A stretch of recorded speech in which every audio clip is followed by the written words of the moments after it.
ባል ህጋዊ ልጅ የለውም። ከሷም ሆነ ከሌላ የወለዳት ህጋዊ ልጅ የለውም። ህገ ወጥ ግን ልጅ አለው። በጃሂልያው ዘመን የወለደው ህገ ወጥ ልጅ አለው። ተማም ኢዘን ይሄ ህገ ወጥ ልጅ ወራሽ ሆኖ ይመጣል? አይመጣም። ስለዚህ ሩቡ እየተጠብቆላታል ማለት። ከውጭ የተወለደው ልጅ ነኝ ብሎ ቢመጣ አይወርስም። ከውጭ የተወለደው ስል ሰርቆ የወለደው ብቻ አይደለም፣ በሲርያ ኒካ አስሮም የወለደው ቢመጣ አይወርስም በሸርዑ።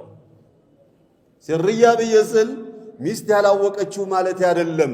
በደንብ አስምሩበት። ባለፈው በዚህ ላይ ሚስ አንደርስታንዲንግ ተፈጥሮ ትንሽ ተንጫጭቶ ነበረ። መልካሙን አይዳረስም። እንደዚህ ሚስ አንደርስታንዲንግ የሚፈጠርበት ነገር ይናፈሳል። ቢኮዝ የወንዶችን ስሜት የሚነካ ስለሆነ አውቀው ለጥፋታቸው መሸፈኛ የሚያደርጉ ብዙ ሰዎች አሉ። እንዴት እንደዚህ ይላል ያልኩት እኮ ከፊሉ ገብቶታል። ሲርያ ሲባል ኡዒዱ ወኡከርር ሚስትን ኦር ሴቲቱን በአባቷ ሳያቅ ወይንም ወልዩ ሳያቅ ኒካ አንተና እሷ ተስማምተ የምታስረው ኒካ ወደድኩም ጠላ ወኢን ቃለ መን ቃል ማንም ምንም ቢል ዝሙት ነው። በል ከዝሙት የከፋ ነው። ከሱ ዝሙት ይሻላል። የዝሙትን ደረጃ ማውረድ አይደለም። ዝሙት ከባድ ነው። አስወግሮ የሚያስገድል ዝሙት የሚባለው ነገር አይደል?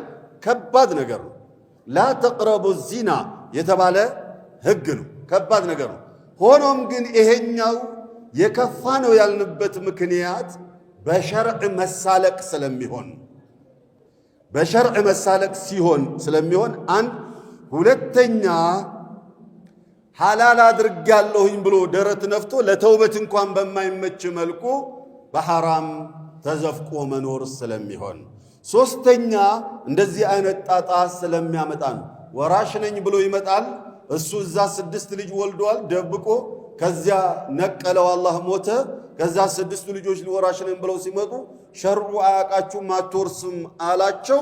እነዚህን ልጆች ሜዳ ላይ ጥሏቸው ሞተ። የሚበሉትን የሚጠጡትን አተው ዱርዬ ሆኑ። አያችሁ፣ ለዚህ ነው የከፋ ነው የተባለው።